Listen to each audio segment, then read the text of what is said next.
امام مہدی علیہ السلام اور مسلمانوں کی طرف پیش قدمی کرے گا مسلمانوں کا مقابلہ کرنے کے لیے مکہ و مدینہ منورہ کے درمیان، مکہ مکرمہ کے درمیان میں مقام بیضا میں آ کر پڑاؤ ڈالے گا۔ فَيَخْسِفُ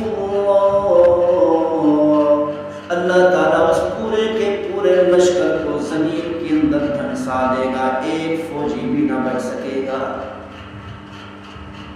صرف ایک ایسا آدمی بچے گا جو یہ خبر لے کر امام مہدی علیہ السلام تک پہنچائے گا۔ امام مہدی علیہ السلام کو پتہ چلے گا، دوسرے مسلمانوں کو پتہ چلے گا۔ فَإِذَا رَأَى النَّاسُ ذَلِكَ جب وہ ملک کے شام کا بادشاہ دیکھے گا میرا پورا کا پورا لشکر شکست کھا کے واپس آ گیا،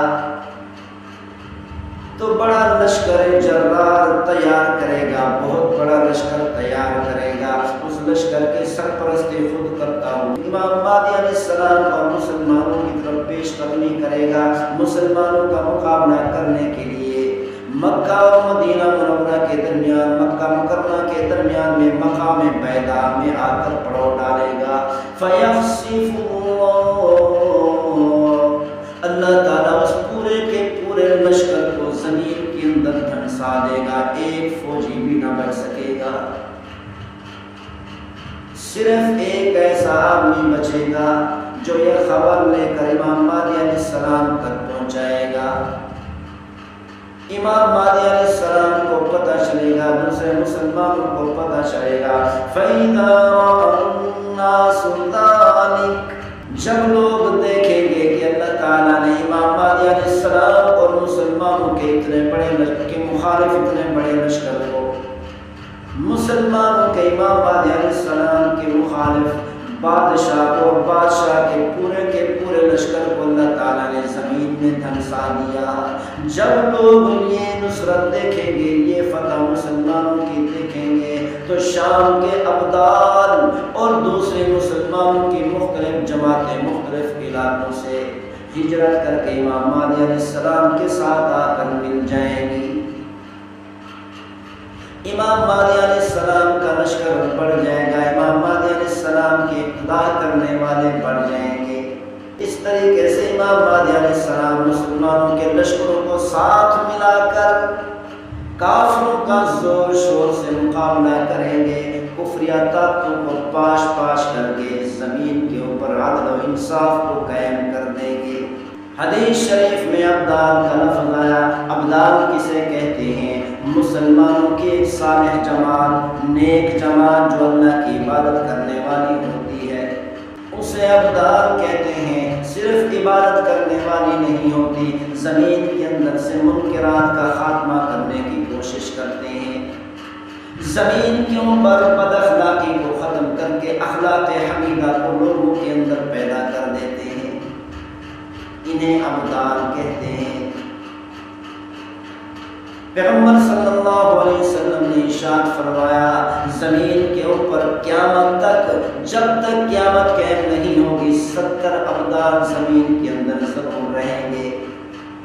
40 ابدال ملک کے شام میں ہوں گے اور باقی 30 ابدال پوری دنیا کی زمین کے اندر بکھرے ہوئے ہوں گے۔ ان 70 ابدال کی وجہ سے اللہ تعالیٰ اس زمین کو اور آسمان کو باقی رکھیں گے۔ تو اسی لیے پیغمبر صلی اللہ علیہ وسلم نے ارشاد فرمایا، جب لوگ یہ چیز دیکھیں گے، اللہ تعالیٰ کی اتنی بڑی نصرت کو دیکھیں گے کہ امام مہدی علیہ السلام اور مسلمانوں کا اتنا بڑا مخالف بادشاہ اور اتنا بڑا لشکر جرار زمین کے اندر دھنس کر ہلاک ہو گیا، تباہ و برباد ہو گیا، تو شام کے سارے ابدال امام مہدی علیہ السلام کے لشکر میں آ کر مل جائیں گے۔ امام غزالی رحمۃ اللہ علیہ نے احیاء العلوم میں ارشاد فرمایا، جو مسلمان چاہتا ہے کہ میرا نام ابدال کے اندر لکھا جائے، کل قیامت والے دن ابدال کی صف میں مجھے کھڑا کیا جائے، ابدال کے ساتھ میرا حشر کیا جائے، تو اس کو چاہیے کہ یہ دعا 3 مرتبہ روزانہ مانگا کرے۔ اللهم اغفر لأمة محمد اللهم ارحم أمة محمد اللهم تجاوز من أمة محمد صلی اللہ علیہ وسلم۔ ہر مسلمان کو چاہیے یہ دعا روزانہ 3 مرتبہ کیا کرے، جبکہ میری رائے یہ ہے ہر مسلمان کو چاہیے کہ یہ دعا روزانہ کرے، اللہم اغفر لی ولوالدی وللمؤمنین والمؤمنات والمسلمین والمسلمات۔ اس دعا کو اللہ تعالیٰ نے قرآن مجید فرقان حمید کے اندر بیان فرمایا کہ حضرت ابراہیم علیہ السلام یہی دعا کیا کرتے تھے، رب اجعلنی مقیم الصلاة ومن ذریتی ربنا وتقبل دعاء ربنا اغفر لي ولوالدي وللمؤمنين۔ حضرت ابراہیم علیہ السلام کی اس دعا کو اللہ تعالیٰ نے اتنا پسند فرمایا کہ قرآن مجید فرقان حمید کا حصہ بنا دیا۔ قیامت تک آنے والی امت اس دعا کو پڑھتی رہے گی، حضرت ابراہیم علیہ السلام کا تذکرہ ہوتا رہے گا۔ پوری امت کی مغفرت کے لیے، پوری امت کی بخشش کے لیے جو مسلمان دعا کرتا ہے اللہ تعالیٰ کو یہ دعا بھی پسند ہے اور دعا کرنے والا بھی پسند ہوتا ہے۔ اسی لیے یہی دعا روزانہ کرنی چاہیے جو دعا پیغمبر صلی اللہ علیہ وسلم کی زبان مبارک سے نکلی ہے۔ پیغمبر صلی اللہ علیہ وسلم نے فرمایا یہ دعا کیا کرو تو تمہاری ہر دعا اللہ تعالیٰ قبول فرمائیں گے۔ اس دعا کی برکت سے تمہاری دعا جلد قبول ہو جائے گی۔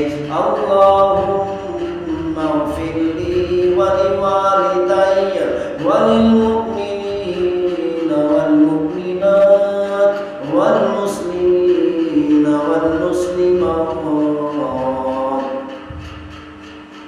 اللہم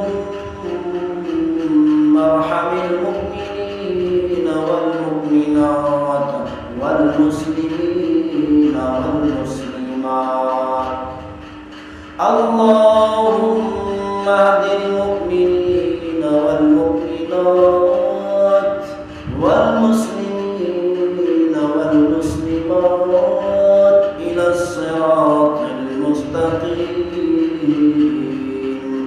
یہ 3 دعائیں روزانہ کریں، اللہ تعالیٰ کی رحمت سے امید ہے کہ یہ دعا بھی اللہ تعالیٰ کو بہت پسند آئے گی اور دعا کرنے والا بھی اللہ تعالیٰ کو بہت پسند ہوگا۔